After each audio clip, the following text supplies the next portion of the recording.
Welcome to the West Wing Week, your guide to everything that's happening at 1600 Pennsylvania Avenue. This week, President Obama focused on the economy, seeing innovative energy solutions in Indianapolis, speaking about the benefits of comprehensive immigration reform in El Paso, and working to build the international partnerships that will create jobs in the 21st century. That's May 6th to the 12th, or On the Border. On Friday, May 6th, President Obama traveled to Indianapolis, Indiana, accompanied by his Transportation Secretary Ray LaHood and Indiana Congressman Andre Carson to take a look around Allison Transmission. How are you? My son works at Allison. Is that right? Yeah, he's going to meet you there. I look forward to seeing him there. His name is Jermaine Ross. I'll be looking for Jermaine. Okay. If I see him, I'll say I saw his mom. Okay, all right. He took a tour of Allison's facilities, where the company is making state-of-the-art transmissions to use in new hybrid propulsion systems. Let's take a look at it. I love coming to factories. Is this an actual prototype of it, or is this? Yes.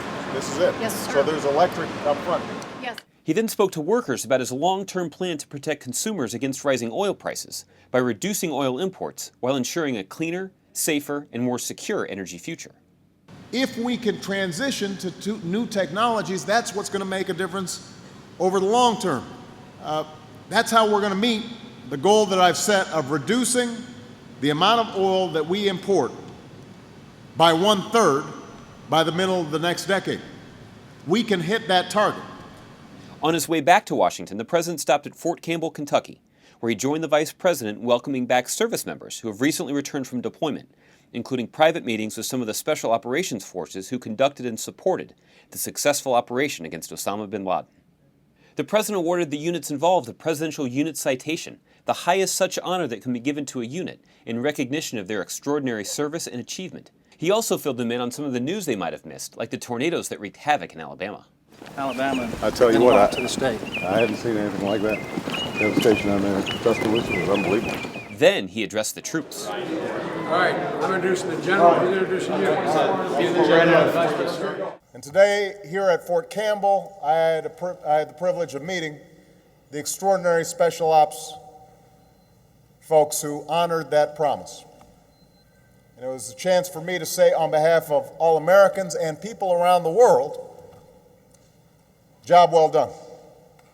On Monday, May 9th, President Obama met with the crew of the Space Shuttle Discovery in the Oval Office. And then we did a couple of spacewalks. You guys can. Who were the walkers? Was this the first time you guys had walked? Or? No, this is mine. 6th and 7th. It was Al's first one. 6th and 7th. NASA is retiring each of the Space Shuttle spacecraft as they complete their final missions. It's encouraging to see, a few gray hairs. This always makes me feel good. It means I'm not entirely over the hill yet. Later that afternoon, the president and the U.S. delegation met with China's special representatives to the U.S.-China Strategic and Economic Dialogue, Vice Premier Wang Xishan and State Councilor Dai Bingguo. They exchanged views on a range of economic and security issues, including the nuclear aspirations of both Iran and North Korea. Both sides reaffirmed their commitment to building a cooperative partnership that is comprehensive in scope, cooperative in nature, and yields positive achievements that benefit people in both nations. On Tuesday, May 10th, the president traveled to El Paso, Texas, accompanied by Homeland Security Secretary Janet Napolitano, to take a tour of customs facilities on the border and speak about the importance of fixing the broken immigration system for our nation's 21st century economic and security needs so that America can win the future. At the Bridge of the Americas cargo facility, the President and Secretary Napolitano got the chance to see inspection facilities, including a truck-sized X-ray machine, some of the items confiscated at the border, and meet one of the dogs who sniff out this contraband. Since 9/11, we've significantly increased our non-intrusive inspection technology. Prior to that, it was unloading every truck that we actually needed to see. Now with this, we're able to inspect a much higher percentage of the trucks coming into the country. The president then went to the Chamizal National Memorial Park to discuss how Americans can work together to foster a constructive national conversation on this important issue as we work to build a bipartisan consensus in Congress. One way to strengthen the middle class in America is to reform the immigration system so that there's no longer a massive underground economy that exploits a cheap source of labor while depressing wages for everybody else. I want incomes for middle-class families to rise again. On Wednesday, May 11th, President Obama headed to the Newseum in Washington, D.C. to participate in a town hall meeting about jobs and the economy and take questions directly from the American people.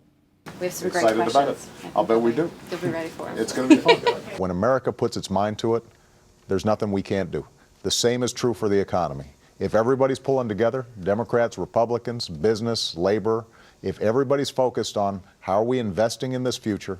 How are we making sure our kids are getting the best education? How are we making sure that we're building good infrastructure? How are we getting our debt under control in a way that shares the burden? If we do those things, we are going to be as strong as ever, and I'm confident we're going to be able to do that. Later in the afternoon, the president met with the Senate Democratic Caucus in the Eisenhower Executive Office Building to discuss the range of important issues on the legislative agenda, including the need to adopt a balanced approach in confronting the nation's long-term deficit challenges. And I want to just dive in. On Thursday, May 12th, the president met with the Republican caucus, hoping to lay the groundwork for bipartisan cooperation on a host of issues, including tackling the nation's deficit. Mr. President, thank you very much for getting us together. Later that afternoon, the president honored 2011's top cops, the best of the best from our nation's law enforcement community, at the White House. Project that out to the American people and remind them of the extraordinary work that you guys do each and every day. This is the third year I've had the honor of welcoming America's top cops to the White House. It's kind of like the Heisman Trophy presentation for law enforcement. But I just spent a little time with these men and women inside, and I can tell you with certainty, they carry themselves with such humility. To find out more information on any of these topics or to see complete videos of these events, go to whitehouse.gov. And thanks again for checking out your West Wing Week. It's been a good week. All right. Okay. Hey, Ray, I'll see you on Monday. You guys take it easy.